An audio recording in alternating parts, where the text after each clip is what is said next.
नमस्कार मित्रों, आपका मेरे YouTube चैनल सुधीर व्लॉग में बहुत बहुत स्वागत है। जैसा कि हम लोग पिछले लगातार 4-5 दिन से एक के बाद एक कहानियों का जो प्रस्तुतिकरण कर रहे हैं और वो जो उसका रिस्पॉन्स आ रहा है वो बहुत ही उत्साहजनक है। आज भी मैं आपके सामने एक ऐसी कहानी लेके आ रहा हूँ जो हमारे यहाँ के जो हमारे देश के रिचुअल से रिलेटेड है। और अभी अभी वो क्षण भी बीता ही है।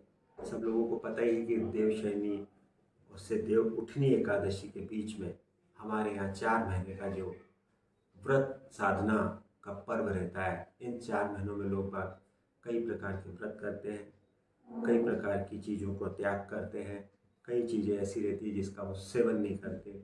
मतलब इस प्रकार से इन 4 महीनों के बीच में जो भगवान सोते हैं उस एकादशी से लगा के जब भगवान उठते हैं उस एकादशी तक का जो 4 महीने का पीरियड है उसमें विभिन्न प्रकार के क्रियाकलाप इस प्रकार से की जाती है। तो ये स्टोरी भी उसी के संबंध में है। उसमें ऐसा रहता है कि एक बहुत बड़े महात्मा रहते हैं जिनके कई शिष्य रहते हैं। उनका एक बहुत बड़ा आश्रम मथुरा में है जहाँ से वो लोग ये 4 महीने के लिए एक यात्रा पे भी निकलते हैं। तो गुरुजी ने प्रण लिया था और उनके पूरे शिष्यों ने प्रण लिया था कि अब इस बार 4 महीने हम खाना नहीं खाएंगे, अन्न नहीं खाएंगे, मात्र दूध, पानी, मतलब जो लिक्विड है, जो लिक्विड जो कि अलाउ है उसी को लेंगे। तो दूध और पानी पर ही रहेंगे पूरे 4 महीने और साधना तपस्या करेंगे और भ्रमण पे निकल गए। उन्होंने कहा कि एक लंबी दूरी की यात्रा हो जाएगी और 4 महीने पूरी यात्रा करके वापस मथुरा आएंगे। तो शिष्यों के काफिले के साथ गुरुजी चल दिए। तो वो करीब 15-17 दिन हो गए थे, 17 दिन हो गए थे और अपने जो उनका स्थान था मथुरा था वहाँ से करीब 200-250 किलोमीटर दूरी तक वो पहुँच गए थे।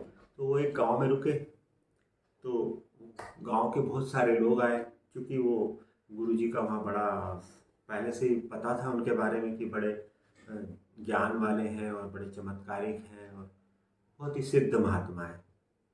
तो एक जो उनका वहाँ पे जो रहता था शिष्य, उसने गुरुजी के आगमन पर एक भव्य भोज का आयोजन रखा था। तो उसके बारे में लोगों ने आके पहले गुरुजी को बता दिया कि ये जो आपके शिष्य हैं इनके पास 3-3.5 एकड़ ज़मीन थी जो इनने बेच दी, इनका घर भी इनने गिरवी रख दिया और उन पैसों से इनने ये आपके सम्मान में भोज का आयोजन किया हुआ है। तो पूरे गांव को और उस गांव के आसपास के 8-10 गांव को पूरे को निमंत्रण दिया है और आप लोगों को भी निमंत्रण रखा है। तो गुरुजी के जो शिष्य थे जो उनके साथ चल रहे थे बड़े नाराज हुए। अरे, बोले बिना पूछे कैसे कर लिया, पता नहीं हम लोग 4 महीने के कठोर उसमें हैं, हम लोग कोई खाना नहीं खाने वाले, हम लोग सिर्फ दूध और पानी पे रहेंगे।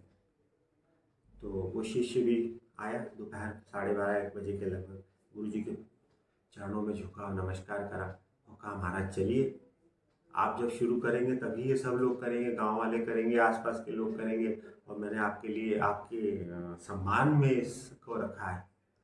गुरुजी उठ के तैयार हो गए, चलते बने साथ में। अब बाकी के शिष्य भी पीछे पीछे, लेकिन बड़े क्रोध में जो साथ में आए थे। गुरुजी बैठ गए वहाँ जहाँ पे भोजन प्रसादी का वितरण हो रहा था। उनके लिए थाल ला गया और जितने लोग बैठे थे सबके लिए आ गया। तो इनके शिष्यों ने भी मन मार के वो भी बैठ गए जो साथ में आए थे। सब लोगों ने भोजन शुरू किया। महाराज ने भी पूरे अच्छे मन से पूरे तख्त होकर उन्होंने खाना खाया। उसके बाद फिर जब विदाई हुई तो उनकी शाल श्रीफल से विदाई हुई। रात्रि विश्राम उनको उसी गांव में करना था। तो वो जहाँ उनका डेरा जमा था वो अपने शिष्यों के साथ वापस आ गए। अब शिष्य सोच ही रहे थे कि कब गुरुजी इन लोगों से अलग हो, गांव वालों से, और फिर हम उनको रिमांड पे लें। सारे शिष्य आ गए पास में और बड़े क्रोध में, और ऐसा हो रहा था जैसे कि रिमांड ही ले रहे गुरु जी की। बोले वाह गुरु जी, जरा सा खाना क्या देखा और आप तैयार हो गए खाने। हमारे 4 महीने का जो व्रत जो हमने करा था वो तो सब आपने पानी फेर दिया। ये कैसी साधना है और क्या है। तो गुरु जी बिल्कुल शांत थे। थोड़ी देर बाद उन्होंने कहा देखो, एक बात तो तय है कि वो जो मेरा शिष्य है वो अतिशय मुझसे प्रेम करता है। अगर प्रेम नहीं करता होता तो वो इतना गरीब है कि उसके पास सिर्फ 3.5 एकड़ ज़मीन है, उसने पूरी बेच दी सिर्फ अपने प्रेम भाव के कारण। उसको लगा कि मेरे घर, मेरे गांव में हमारे गुरु आए हैं, उनके भक्त आए हैं, उनके चेले साथ में आए, तो मेरे पास क्या है जो मैं उनको दे सकूं। तो उसके पास, बेचारे के पास ज़मीन थी, उसने पूरी बेच दी, घर गिरवी रख दिया और इतना बढ़िया आयोजन किया। अरे प्रेम में तो आदमी वैसे ही बिक जाता है यार। तो तुम क्या कहना चाहते हो कि 15 दिन हुए, 17 दिन हुए ना अपने को अभी तक करे हुए, तो एक काम करते हैं कि अब तुम लोग चूंकि मेरे साथ में हो, अब तुम निर्णय कर देना कि 17 दिन अपन जो अपना 4 महीने का अपन ने रखा था, 4 दिन 4 महीने में अपन वो जो 17 दिन पहले करें, अब अपन 17 दिन और आगे तक कर लेंगे ना, अपने ही तो हाथ में है। और चाहते हो कि और कुछ उसमें पनिशमेंट रखें, 10-12 दिन और जोड़ लो, तो भविष्य अपन आगे के उतने दिन में और उपास कर लेंगे।